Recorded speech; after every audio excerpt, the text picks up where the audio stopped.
Welcome to the Rim Break Rodeo. We hope this video helps. You start by preparing the runtime and credentials.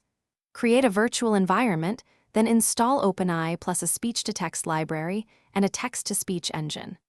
Once done, export your OpenAI API key into an environment variable so the code can authenticate securely.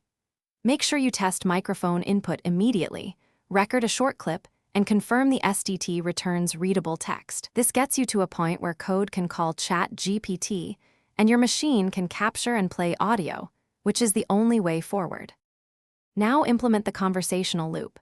Capture microphone frames, buffer them, and stream or send to your SDT for transcription. Handle partial transcripts to avoid latency spikes. Once you have stable text, construct a prompt with system and user context, then call ChatGPT through the SDK and await a reply. When the assistant text arrives, sanitize it, strip control characters, limit length, and apply safety filters. Next, push the cleaned reply to your TTS engine and prepare for playback while maintaining context history for follow-up turns. Finish by polishing user experience and reliability. Implement a rolling context window. Keep recent messages under your token budget so responses stay relevant. Make the loop asynchronous to reduce perceived latency, and use streaming endpoints where supported to start speaking before the whole reply is generated.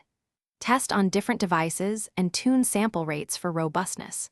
If audio or permissions fail, verify OS microphone access, correct drivers, and matching sample rates.